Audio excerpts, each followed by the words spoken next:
Welcome back, everyone. Today is an important day because it's the day I've returned from my 3-week absence from YouTube.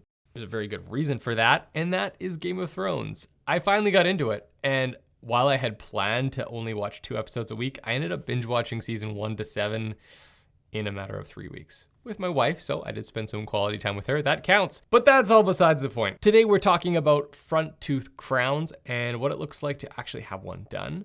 Now, this might be different than what you would go through if you were to get your front tooth crown done, because what we're doing is replacing a silver crown with a white one. I don't know why the silver crown was there in the first place. It seems like an odd restoration to choose for a front tooth, but we're taking it off, putting on a new one. You'll get to see the whole process. I hope you enjoy. The first step in replacing a silver crown with a porcelain one is getting the silver one off. Now, you can't just pull it off because sometimes you can pull the whole tooth with it, or you might break part of the tooth off. So in order to do this, what we have to do is split it down the middle. It's actually quite tedious work because we want to make sure we don't drill into the natural tooth itself. Once we've done that, we take an instrument to loosen each piece, and we just pull them off.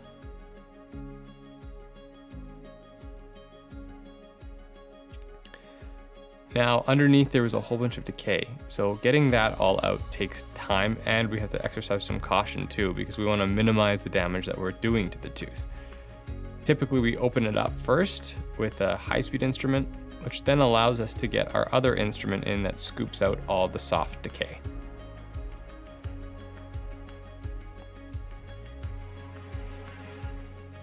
As you can see here, there's a lot of soft stuff coming out. Fortunately, he's already had this tooth root canaled before, so we're in good shape there, because otherwise we would have been right into the nerve of the tooth.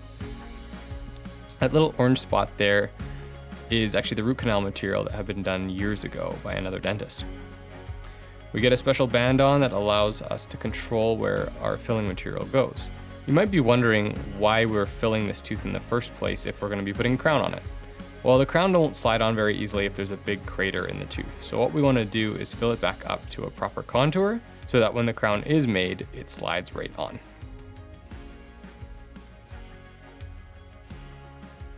We use a very fluid filling material here that just goes into all the different nooks and crannies in the tooth. And then as soon as we shine our light on it, it's hard. Now we trim it back to size and start determining exactly where we want our margin to be.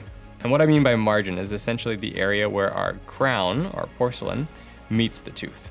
We need to make sure it's at the right level so that the tooth looks as natural as possible after the procedure is complete. We use this special cord here to get the gums out of the way and to control the bleeding. The patient's numb for all of this, otherwise it would be pretty sore to have this done.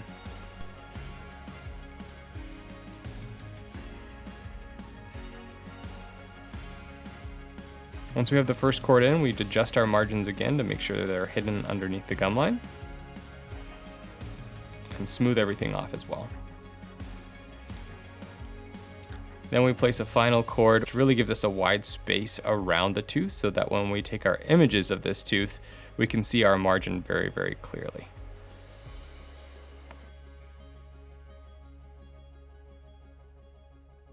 And if you look at the digital form here, you can see that we have a very clear margin that's obvious to the lab technician who's going to be making our crown. So now we've got the crown back from the lab and we try our tooth in. It looks good, but when we take a look at the tongue side of the tooth, we can see there's a little gap between the tooth and the crown. That'll allow bacteria in, so we have to adjust the crown a little bit to make sure it fits better. Here we can see the margin is sealed and it looks great. Now what we need to do is air abrade the tooth surface to clean it off, make sure that there's no residual powder from the imaging process or any saliva or bacteria. We also have a cord in there as well, like we had in the earlier appointment. Cement is moisture sensitive, so we want to make sure everything's as dry as possible. A second of light and this is instantly hard. Cement comes off in big chunks, which is very, very helpful, otherwise cleanup would take forever. Clean up the backside of the tooth as well. Floss between to make sure there's no cement stuck there. And finally, we take the cord out to make sure that there is no other residual pieces of cement in there, Here I check the margins with a really sharp explorer to make sure that the crown is well sealed on the tooth and that no bacteria or saliva or anything like that will be able to sneak underneath. Everything looks really, really good. It feels very smooth. The teeth next to our crown are actually quite dehydrated at this point, so they'll look white and chalky. But once they do rehydrate, they'll look very close to the shade we've selected for this crown.